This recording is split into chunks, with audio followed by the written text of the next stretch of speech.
I'm hungry.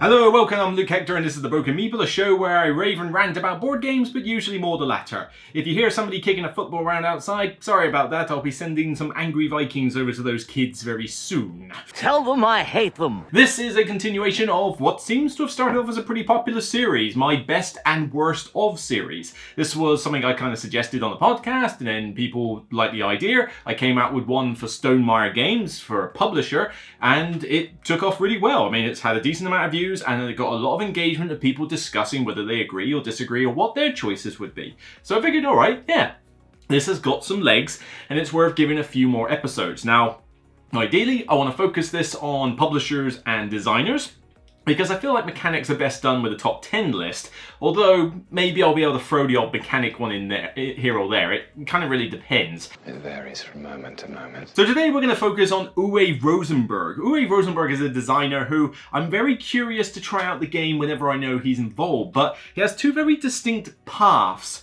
for what games he's designing, and occasionally they cross paths, but for the most part he heads down two very distinct routes. You either have the big farming Euro games, usually involving a heavy dose of resource management, corn, feeding your people, because I swear this guy was starved as a child, like didn't get enough food as a kid, therefore he takes out on everybody else in his games. I'm hungry. All those ones where you got to build buildings, get your farms, get your resources going, feeding people, that's one leg of what he does. The other leg is typically abstract. So we've got quite a lot of polyomino games that feature with him. Stuff like Patchwork and Cottage Garden and Indian Summer. You know, he tends to like a lot of these Tetris ones. And as I say, sometimes the genres cross, where we had Feast of Odin, if you remember that one, which was basically a mixture of building up farms and doing resource management, but then also the insane abstract Tetris stuff. So put them all together and you get Feast of Odin. So yeah, I've not played every single game by Uwe Rosenberg, but then just like with the Stonemaier one I did before, and of course any future lists I do with this series, neither have you, alright?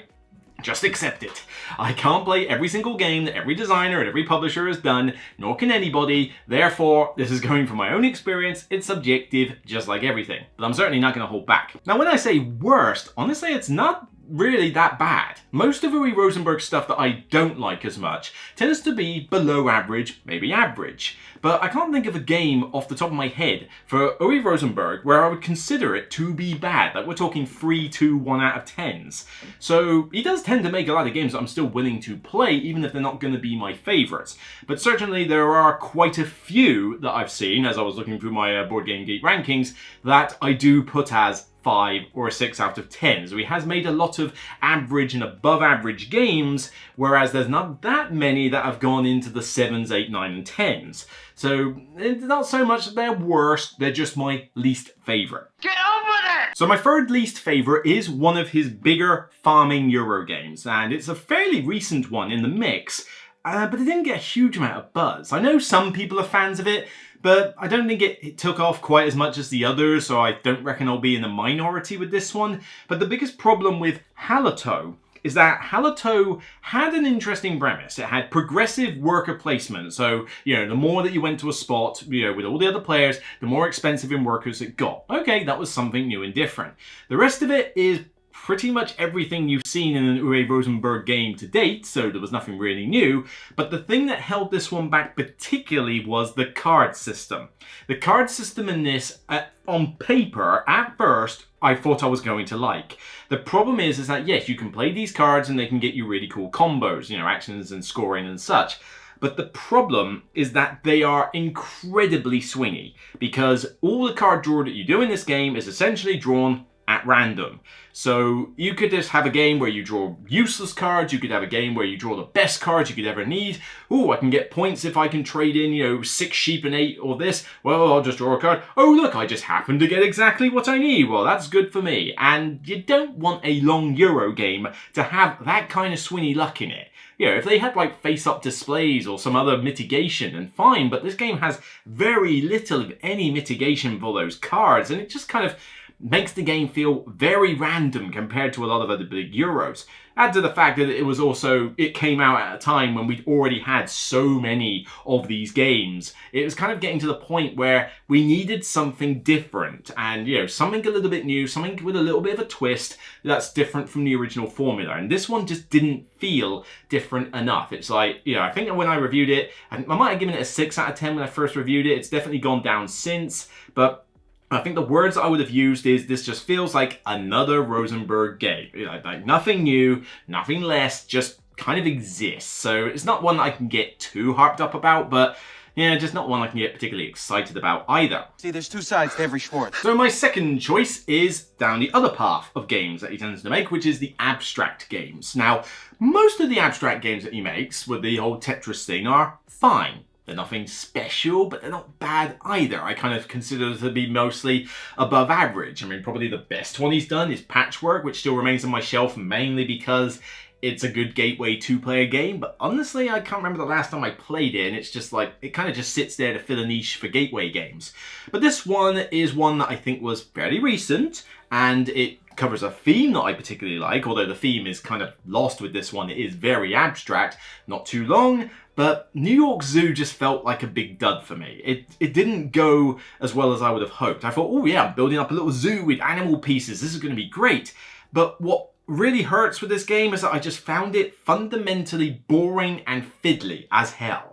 You know, the actual gameplay of it, where you just move around the track and decide whether you want animals or tiles, and then just build up the tiles on your board. Again, we've seen this so many times. I think this has the same problem that Hallertau did with the farming genre. This one came out at a time when I think pretty much the entire gaming population got sick and tired of all of these, you know, polyomino Tetris-shaped games. I mean, even to this day, if you tell me that your game, or if anybody hears that the game is a polyomino Tetris game, then I think people just roll their eyes and go, really? Another one? And be honest, in the last year, how many of them have actually been released? I haven't seen many. I think the trend is starting to die out on Tetris-shaped games, and it's kind of about time, really. But this was definitely coming out at kind of like the end of that bubble, and it's just like, oh look, another Tetris-y game. But then, okay, you got the animal pieces, you can have the different animals and they breed. That seemed alright. This is the life. Except that it's fiddly as all get out. You've got these tiny little tiles in this fairly small board, not a big board, and you've got all these cool little wooden meeples, which I thought great component-wise. But then you have to balance all of these animals on your rotten board in big clustered groups of different types and shapes and sizes, and they breed, and then you try to get more in. And I don't have the biggest hands ever, but even these feel like, you know, inbred like Neanderthal stumps. Like big, good, strong hands. Trying to get these animals to stop falling over or shuffling or anything. If you remotely knock your board, it's a nightmare. And this just got very, very frustrating from a component perspective. But that alone wouldn't kill a game for me. It would just be really annoying. But here it just happened all the time. And then it was on top of, this doesn't feel like an interesting abstract game. I mean, he's done several of them in the past, and I just would rather play one of those, really. They probably got simpler rules, because even this New York Zoo did have a couple of weird edge rules with how the placement worked and how the breeding worked, and it's like, I feel like we could have done this simpler. It doesn't feel like, you know, it's meant to be a simple game, but it is by no means gateway. It just kind of went too much with the whole fiddliness aspect that I couldn't really teach it to new gamers. It just fell outside of that kind of category, and there are much better abstract games I could use for teaching new players. I don't mean Uwe Rosenberg ones. I mean, yes, you can teach Patchwork, but what about Alice's Garden that I've been raving about all the time? Probably the best gateway level polyomino game in existence, and most people haven't even heard about it unless you check out my review or shop at Kiender often. So it's one of those things that it's not a bad game, but it's just, again, another abstract game. And, you know, as much as I like Uwe Rosenberg's designs, I feel that he does need to innovate a little bit more with recent designs, because if he keeps rinsing and repeating the same formula all the time, it is going to get stale. Your mother. And my worst Uwe Rosenberg game, again, below average. It's not that I consider this bad, but every time I've played this game, I just don't have a good, enjoyable time with it. And, you know, this is, I think the reason this is also suffering worse than the other two is because the other two suffer more from the fact that they're just, oh, it's another one of these. Well, this is one of Uwe's older games. I forget when it came out, but quite a while ago. And it's a small card game. It's not even a big farming game. It's not even, well, I suppose food is themed. And it's certainly not an abstract tile laying game. This is just a card game about collecting beans. I'm sorry, I just didn't really get into Bohnanza. Bohnanza's, you know, concept is fine. You know, you're drawing cards at random, so again, not really much in the way of mitigation, but you can't reorder the cards in your hand. Okay, cool. And you're basically trying to plant beans. The gameplay is fine. It's nothing that I go particularly crazy for, and it's just, it kind of just functions, and I don't find it that fun. But the biggest hit that absolutely kills the game for me is it's way too long. Even at the free player count, this game seems to just drag on and on and on. And if you play with 4 or 5 players, or I think it was the German version or one other version that allowed you to play with up to 7 players, that is downright insane. You know, you play this with too many players and the game just drags on and on. A game that should be like a 20-minute filler suddenly drags on to an hour plus, and it's like, that shouldn't happen with a game about collecting and planting beans. Why is this taking so long? And so, you know, too much downtime and length for a small card game just kills any intention that I would want to ever play it again, unless you twist my wrist and you have only 3 of us. Maybe even then I would ask if you got like a kind of speed variant to play the game with. It just takes far too long. And with that in mind, at least the other 2 that I've mentioned, Hallertau is not the longest of all his big Euros, but it's too long for the amount of randomness it has. And New York Zoo, as much as I hate, you know, the fiddliness of it and don't really find the gameplay that interesting, at least New York Zoo doesn't take that long to finish for what it is. But this one, being a small card game, just has a habit of outstaying its welcome really, really fast and just doesn't end up being good for me. Bean Bay Beans, they're the beaniest.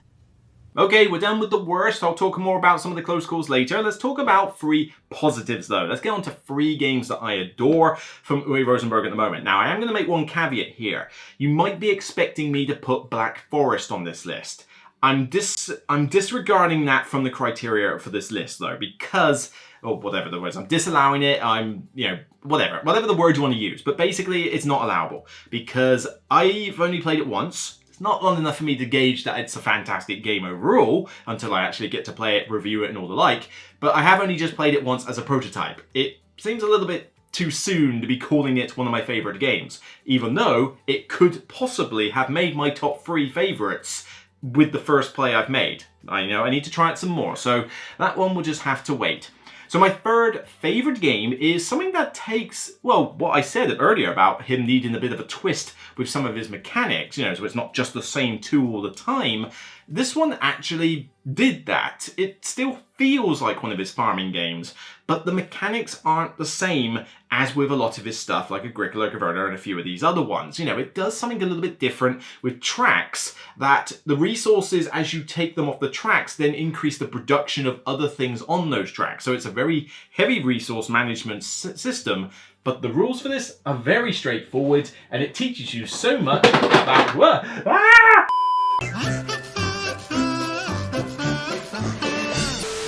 As I was saying, Atiwa. This one is one of his newer games, advanced level, which apparently is less than expert level somehow. But this one is kind of a medium weight Euro game where you have fruit bats. Take that, you winged spawn of Satan!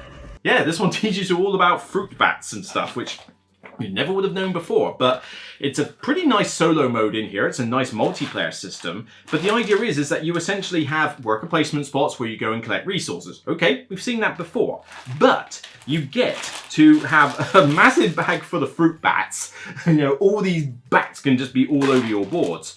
But the idea is that you have a personal board with these tracks on, and they've got the things like trees and the fruit on the trees and the goats for milking and population, and the idea is that they fill up this whole board, but then you take them off, and as you take them off you produce more of the other stuff. So for example, if I get, 4 like wild animals off my board, I produce 2 trees in the production phase. Okay, well if I get 5 trees off my board, I get 3 fruit. And if I get 3 fruit on my board, I get a bat. So these all sort of cascade into each other, allowing you to produce some really good production combo turns. But then you've also got these like square grid cards with the different locations on, and your resources go on those grid cards, but you have to be careful not to pollute the area while you're trying to get gold, which is another resource, because it restricts the amount of space you use. The thing I like about this one is that it feels smooth and fast. Even though this game will take you about a 90-minute time to finish. I mean, it is a pretty good 30 minutes per player system. And honestly, yeah, 2 hours is the absolute max time this should take you. It is doable in 90 minutes though.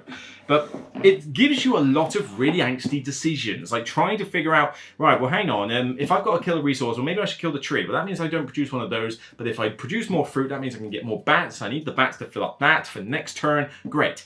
But also just trying to position everything on your board, because you've only got so much land space, and the tiles that you can get, I mean, I say tiles, they are cards, but they look like them.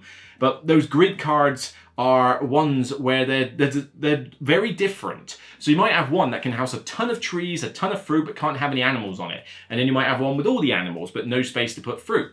You might really need somewhere that can house bats. There are a couple of edge rules where you can put them in your houses that aren't occupied by families, and families can train the bats like they did in this region, but sometimes you just need to find a haunted cave to put a bunch of bats in. There's a lot of spatial awareness that goes into this, as well as a clever system of resource management, and then top it up with a nice sprinkling of very simple worker placement, with action spaces, some of which change as the round goes on, the rest of them are pretty constant, so there's not like anything particularly complex here. And yes, you might argue that variety is a little restricted, because even though you've got all the different location cards, the board doesn't really change at all every game, apart from just the orientation of some of those action spaces.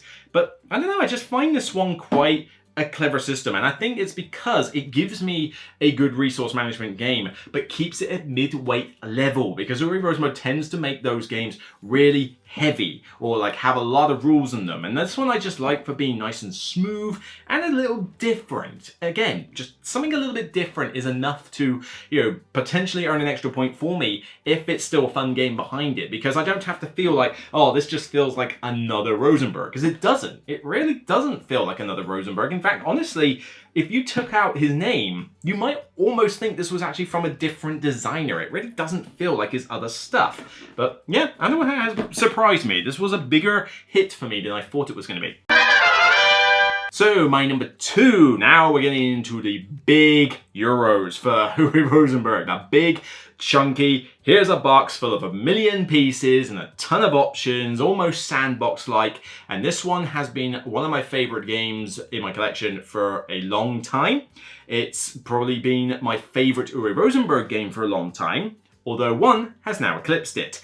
But this one also killed another Uwe Rosenberg game, which some people may argue didn't get killed by it. There is a ongoing war between these two factions. I mean, if you've seen House of the Dragon, Brackens versus whatever the other side was, the ones who have been at war for like centuries or something. Yeah, think that. But we're comparing Agricola with Caverna. Now, Caverna is right there in this giant box. Yep, so we've got the Forgotten Folk expansion. There we go. Nice big expansion there. And Caverna itself. Huge box. Sorry, I respect Agricola, okay? I like the occupations in Agricola, I just think they're too swingy and random. You could just get dealt a bunch of those really good ones at the start. Even with the draft phase, you might just end up with a killer combo of cards that people can't match. I also don't like the fact that it caps your points. I hate the fact that it negatively affects your points if you just don't happen to grow 1 carrot here and 1 cow there. That just seems really stupid.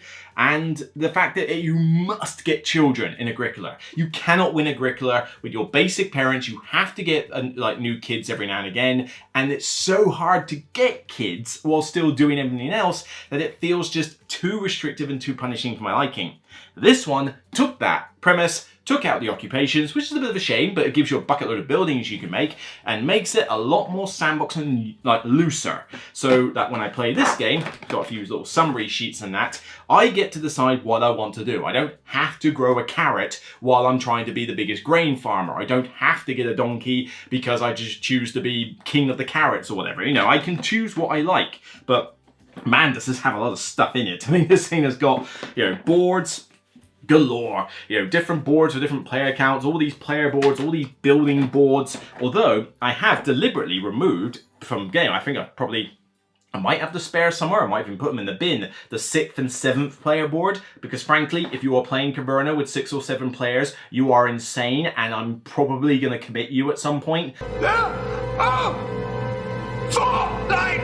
Because Jesus Christ, who the hell wants to play this with 6 or 7 players?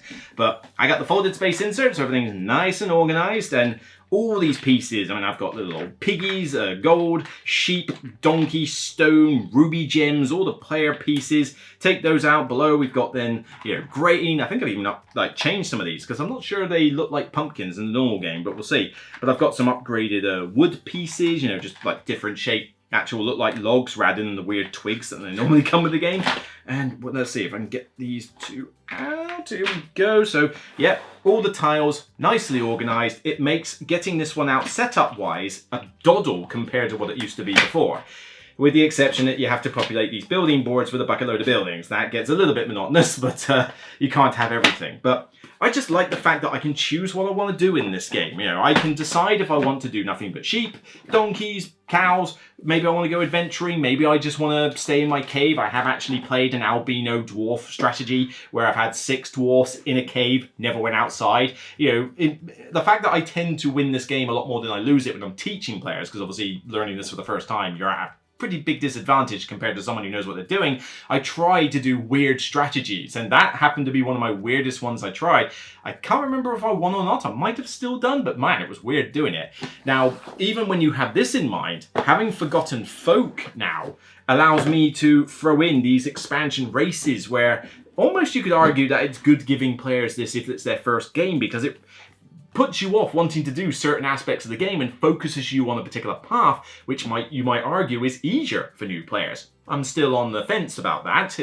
There are pros and cons to both ways of thinking, but you know, any chance that I get to use these expansion races, including like some of the promo ones I've got, I'll definitely take it. And yes, I did try to get it all in this box, but it really doesn't work, at least not easily, so I'm happy enough to have the second box.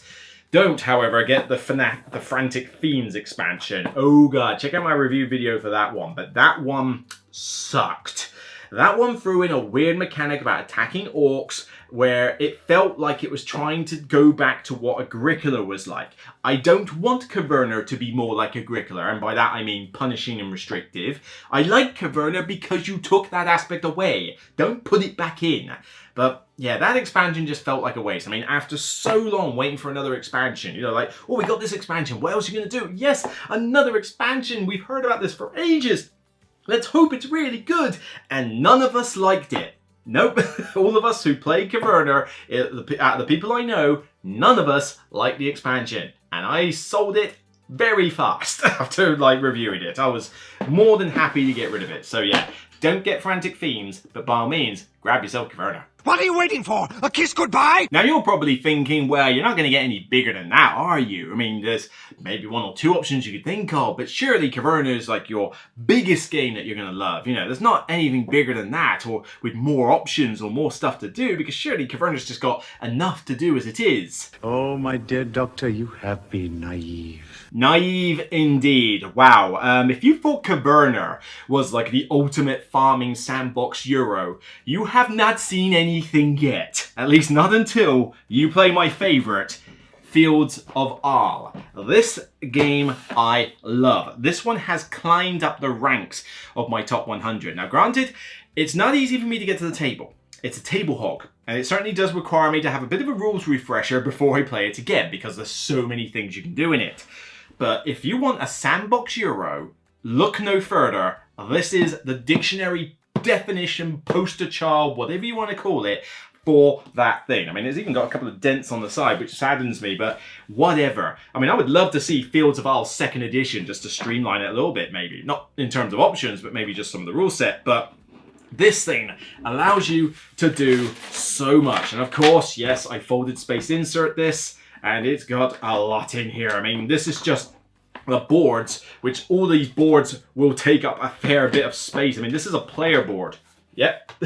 Well, this is part of a player board. This is just where you can build in terms of your player board. Where exactly can you take that even further? Well, you could have this board as well. You also have this board next to you. So, yeah, the players have got quite a little bit on their board in terms of table space.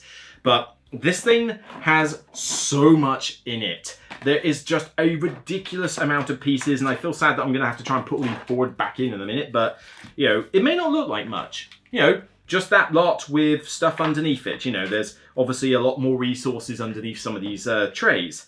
But, oh blimey, Caverna. You could do like sheep farming, you could do donkey farming, mining, you could go adventuring, you could grow grain, grow carrots, you know, excavate a cave, you know, go farming. You know, there's quite a decent amount of stuff you could do in Caverna. Right, deep breath. Okay, here you can raise sheep, you can raise cows, you can raise cattle, you can build all sorts of different buildings, you can, you know, manufacture 3 different types of clothes, you can make leather, you can make bricks, you can go transport some of your goods to nearby villages for extra bonuses, you can build vehicles. Would you like a horse and car? Would you like a plow? Would you like a, you know, a fishing boat to go catch fish or, you know, find peat? Do you want to dehydrate the peat on your moors? Well, I mean, you've got a bunch of soggy wet patches here. You need to get rid of those. Well, drain them and then you can get some peat. Well, you've got dikes on your board as well. You know, they normally restrict where you can build. You might want to extend your dikes until the seafront so you can do stuff there. Maybe grow some reeds. You know, reeds is a good herb. That's all fine. You know what? You need the right tools for the trade. So I suggest that you find yourself... where's the tools board? Here we go. So I suggest that you look at your tools and think about upgrading them, you know, because it's one thing to say I can chop trees down, which you can do in this game as well, but maybe I want to make my ovens better, my shovels better, my slaughtering tables better, my fish traps better. You know, I could also, let's see what else I could do here. Well, you know, I could even upgrade the workbench itself. I could go trade. Okay, that's all good. And then throw in the expansion. Well, you know what? Maybe I'll export some stuff to England, India, you know, get some tea bags that let me do more actions. Oh no, I've gone cross-eyed. Jesus Christ! The amount of stuff in this game is insane. And it's very overwhelming for a lot of people. But man, for someone like me, who one way to get them into a game is to give me a ton of options, all of which feel good and are rewarded, is just heaven for me. You know, this is what I like. You know, when I start this game and I've got the board set out and all these pieces now, and I'm like, right, what am I going to do this game? I might take 15 minutes on a solo game to start thinking about where I even want to begin, because there's so much choice. So many different strategies, and it's a point salad, so everything's rewarded. Even just upgrading your basic wood to timber is worth points. You know, I've got a bunch of leather. Well, I can turn it into some boots. They're worth points. Build myself a plow. That's worth points. I get negative points if I don't dehydrate my moors. As soon as I do, it's worth less negative points. Great. It's just so much you can do. Now, it is only a 1 to 2 player game, unless you get the Tea and Trade expansion, which of course I do, which lets you play it with 3 players. Not to say that I tend to play this with multiplayer that often. I mean, 2 player is great to play this with, 3 player depends on the players you're with, but the game is shortened slightly for 3 players, so it does feel a little bit different. Like, you don't necessarily feel like you achieve as much in a 3-player game compared to a 1 or 2, but there are quick start rules in the Tree and Trade expansion that allow you to kind of accelerate the beginning of the game to make up for that fact, and this works in 2 and especially 3-player. So it works at all those 3 counts, providing you've got a table big enough to house the boards, because wow, this thing takes up space. But I get a blast every time I can sit down with this. And yes, it's an investment to sit down with this and get used to it. Certainly I have to learn a few of the rules again, even though a lot of the stuff, when you've played a bunch of these Rosenberg games, is quite intuitive. But I cannot stress enough how I just love the choice in this. I mean, I played the Pulsar 2849 on Monday when I was showing it to people, and one of the things I like about that game is the fact that you have so many options, so much choice of what you want to do, and you can get points for everything. I guess I just like point salads. You know, point salads feel rewarding because every time you do something, you get points. Now, that's not to say I like all point salads. I need to be doing something interesting while getting the points. Pulsar is kind of like an exception to the rule, but the mechanics just work in it. Here, I'm doing all sorts of farming and trading and, you know, buildings and stuff like that, which all, you know, because I love farming themes, works for me. But then compare that to something like Barcelona, for example, which is just a bone dry as hell Euro game. That's a point salad. That doesn't interest me as much in terms of how you gain points compared to something like this. It's a game I absolutely adore. It's been threatening to go into my top 10 of all time. I'm not sure if it will quite go that high, but it was kind of neck and neck with Caverna. It's now Fields of Arle without a shadow of a doubt. I just love this one. It may not get played often, but I want to play it. That desire is there, and that's the sort of thing that makes me, you know, rate these ones higher. Trust me, if you want a pure, heavy sandbox Euro and you like the farming theme, this is the game you hunt down. Shut up and take my money. So there you go, 3 best of, 3 worst of when it comes to Uwe Rosenberg. And you know, whenever he makes a game, I'm still interested to check it out. Now granted, lately I haven't found a lot of stuff he's done that I would kind of get behind. I mean, I played Applejack's at Essen, didn't really think that much of it. And I feel like he just needs to kind of, you know, innovate a little bit more with some designs. But that being said, I did play Black Forest and I thought Black Forest was amazing. So, you know, there is still potential there, and I'm certainly at least interested whenever he designs something. But he's got a lot under his belt, and, you know, even though some of them I find kind of more average, there's still games I want to play and I still give them respect. Agricola, 6 out of 10. I respect the game and you could twist my arm to play it, but you know, I wouldn't want to play it 4 players. I wouldn't want to play it with people who really knew the game because I know I'm just going to get creamed. And I would just always want to play Caverna more. Now, people are probably going to hang me from the gallows for not putting Feast of Odin or Newsford on here. Now, Feast of Odin is one that I actually have on the shelf down there. I do like it. But the rating has gone down over time, and the biggest problem Feast of Odin has is, 1, the theme is completely lost because all the Viking stuff is irrelevant when you are basically putting Tetris pieces on your board in order to get points by some measure. Now, I do like the fact that it has a million actions that you can pick from, even though it's a nightmare to teach this game.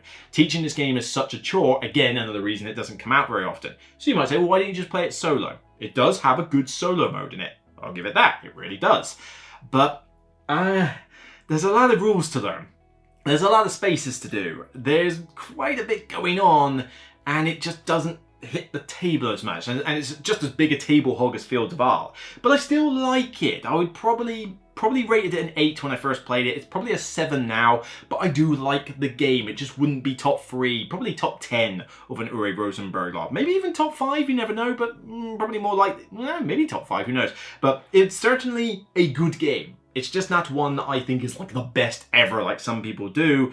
There's just a few problems I have with it, mostly from the fact that it's just a bit of a nightmare to get to the table in terms of space, teaching, rules, the lot, that it has kind of just sat there and not done a lot. It also needs a Norwegian expansion to even function properly. It's very imbalanced if you don't have Norwegians in there. Then Newsford, this one actually was a bit closer to my worst off list. I actually considered it instead of Hallertau. Hallertau just felt more boring, felt more random. Newsford is okay, but I just found this one kind of underwhelming. Like, nothing about it really stood out as, oh, this mechanic's really good. Again, it just felt like another Rosenberg game. You know, nothing particularly different, with the one exception that you had shares. Right. Why are shares in my Rosenberg farming game, people? I mean, this is a game about fishing. I get to build harbors and catch fish, and you have this weird as hell fiddly mechanic for feeding people. It's kind of odd. I don't quite get how it works. But the whole idea that is that, oh, I need to raise money. I can give you a share in my... What? I'm Rosenberg, stay away from shares, okay? There are publishers and designers out there who love making these boring economic games about shares, alright? You don't need to do that. You are great at making farming games and resource management and stuff like that. Keep shares out of my farming game, alright? So that got annoying. And then you had this little tray, little disc thing to put your fish on, and that just became a bit of a fiddly nightmare because you could never fit enough fish on it. The piece was too small. It just kind of, I don't know, it just felt underwhelming because a lot of people really love this game and some people go goo goo gaga for it. But when I played it, it probably just was overhyped too much. But even when I tried it more, I just never really got into it. It just felt, meh, whatever. And I'd give this one a try. You know, I've been revisiting some older games to see if I'd like them again a bit more. Maybe I would give this one another try.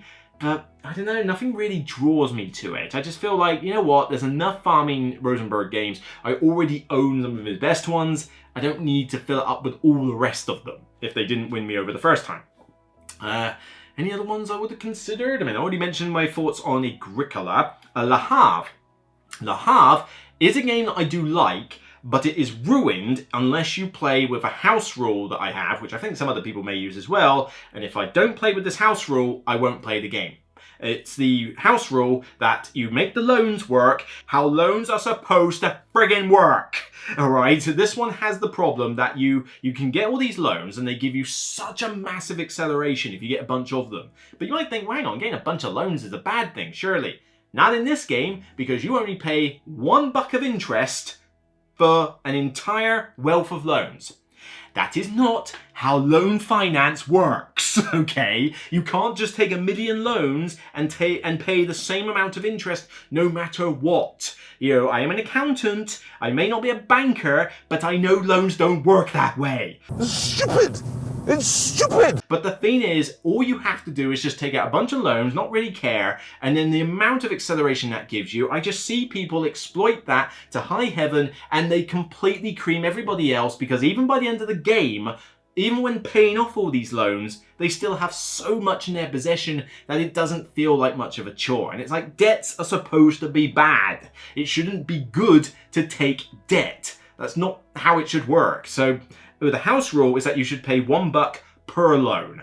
Do that, and the game is actually fixed for me, and I would still like it. The other problem with Le Havre is also its player count. You have to play this at 2 or 3 players. You can't play it with more, because I forget how it works with 2 players, but with 3 players, which is probably the optimal amount, 2 people get 3 actions, and I think 1 person gets 2, or it's the other way around. You know, it's 2 and 3 actions. The problem with 4 players, when you go to that level, and then even worse with 5, is that players get 2 actions, somebody only gets 1 in a round.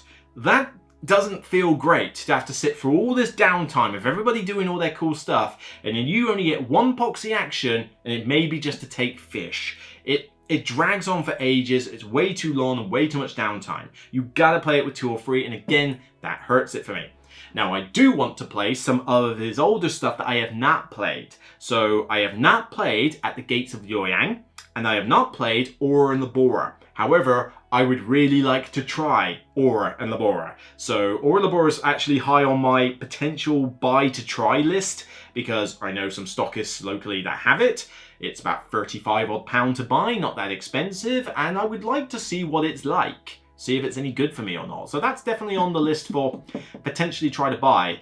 Gates of Luoyang, I would certainly try it. I'm not sure I've been wanting to buy it to try it, but certainly if somebody puts it in front of me, I would certainly be keen to give it a go. This designer is one that I do enjoy their games. I mean, I've got Fields of Arle, Atiwa, Caverna, Feast of Odin, Patchwork, I think, oh yeah, Agricola, All Creatures Big and Small. It's fine, just wouldn't be one that I would put on there. And Glass Road, that's on the shelf in the other room. Very good game, I've warmed up to it, but it wouldn't be top 3. So I've got a lot of his games on my shelves. You know, this is a designer I genuinely like, and I'm looking forward to Black Forest later this year, but I'm hoping that we'll start to see some new ideas from him and not just the same stuff all the time, because like I mentioned with Hallertau and New York Zoo, rehashing the same, and even New Sword, rehashing the same thing all the time can get a little problematic. So until next time, remember, regardless of whether you were starved as a child, just feed your people and remember it's only a game. Take care, bye for now.